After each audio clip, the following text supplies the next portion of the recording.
কত টাকা থাকলে কুরবানি দিতে হবে? আকিকা না দেয়া থাকলে কুরবানি দিতে পারবে কিনা? ঋণ থাকলে কুরবানি দেয়া যাবে কিনা? তিনটির সমষ্টিগত উত্তর যদি সংক্ষিপ্তভাবে দিতে চাই, প্রথমত কথা হচ্ছে আকিকা না দেয়া থাকলে কুরবানি দেয়া যাবে কিনা। আকিকার কুরবানি দুইটা হচ্ছে আলাদা ইবাদত, একটা আরেকটার সাথে কোনো সম্পর্ক নাই। যে ব্যক্তি আকিকা দেয়া হয় নাই সে চাইলে অবশ্যই কুরবানি দিতে পারবে, কারণ আকিকা আপনার দেয়া হয় নাই। আপনি যদি এখন আকিকা দেন তো কুরবানি দিবেন কখন? কিন্তু আপনার কুরবানি যদি আপনি এখন দেন চাইলে কিন্তু আকিকা আপনি পরে দিতে পারবেন। সুতরাং আকিকা আর কুরবানি দুইটা আলাদা ইবাদত, একটা আরেকটার সাথে কোনো সম্পর্ক নাই। আপনি এখন কুরবানি দেন, আকিকা চাইলে পরেও দিতে পারবেন। আশা করি বুঝতে পেরেছেন। তারপরের প্রশ্ন হচ্ছে কত টাকা থাকলে কুরবানি দিতে হবে?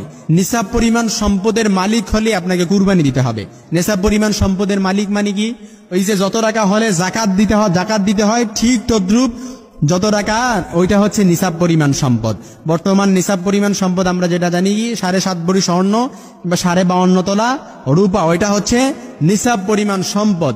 এই নিসাব পরিমাণ সম্পদের বর্তমান বাজার মূল্য আপনি এখনই গুগলে সার্চ করে আপনি চাইলে লিখতে পারেন, হয়তো চলে আসবে। বর্তমান বাজার মূল্য হয়তো স্বর্ণের দাম যেহেতু বেশি, আপনি রূপার দাম যেহেতু কম, 52.5 তোলা রূপার দাম আপনি লিখলে হয়তো পেয়ে যাবেন।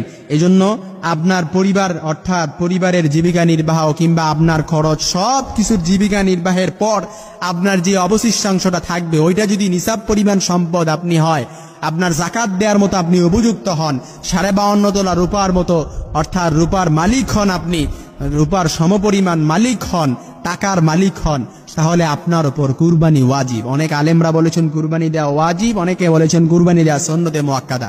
সুতরাং আপনি ওই নিসাব পরিমাণ সম্পদের মালিক হলেই আপনার উপর কুরবানি ওয়াজিব কিংবা সুন্নতে মুআক্কাদা হবে।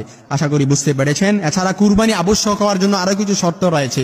অবশ্যই আপনাকে প্রাপ্তবয়স্ক হতে হবে, এমনকি আপনি সুস্থ জ্ঞান সম্পন্ন হতে হবে। পাগল অচেতন এগুলোর উপর তো কুরবানি ওয়াজিব নয়। এমনকি আপনাকে অবশ্যই মুসলিম হতে হবে, এছাড়া অমুসলিম কারোর উপর তো কুরবানি ওয়াজিব নেই। আশা করি বুঝতে পেরেছেন। তারপরে গুরুত্বপূর্ণ আরেকটি প্রশ্ন হচ্ছে ঋণ থাকলে কুরবানি দেয়া যাবে কিনা। এটা অনেকেরই প্রশ্ন, ঋণ থাকলে কুরবানি দেয়া যাবে কিনা। প্রিয় ভাই আমার, খুব সুন্দর করে ভালোভাবে সংক্ষিপ্ত করে বোঝেন। ঋণ থাকলে কুরবানি দেয়া যাবে কিনা। আপনার এমন ঋণ, যেই ঋণটা আপনার মনে হচ্ছে যে আপনার যেই চাকরি করেন আপনি, এই চাকরির আপনার জীবিকা নির্বাহের পর আপনার খরচ সবকিছুর পর আপনার যেই চাকরির অবশিষ্টাংশ টাকা দিয়ে আপনার ঋণটা পরিশোধ করা যায়, এমন যদি হয় যে পরবর্তীতে আপনি ঋণ পরিশোধ করার মতো আপনার সামর্থ্য আছে, এমন যদি হয় তাহলে আপনি ঋণ করেও কুরবানি দিতে পারবেন, কোনো সমস্যা নাই। আর যদি আপনার সামর্থ্য না থাকে, ঋণ পরিশোধ করার মতো পরবর্তীতে সামর্থ্য না থাকে, অ্যাবিলিটি না থাকে, কোনো সোর্স না থাকে, ঋণ করে কুরবানি না দেয়াই উচিত। তবে আপনার ঋণ পরিশোধ করার মতো পরবর্তীতে কোনো অ্যাবিলিটি যদি থাকে কিংবা কোনো সোর্স থাকে, তাহলে আপনি ঋণ করেও কুরবানি দিতে পারবেন, এতে কোনো সমস্যা নেই। আশা করি তিনটি প্রশ্ন খুব সহজেই বুঝতে পেরেছেন ইনশাআল্লাহ।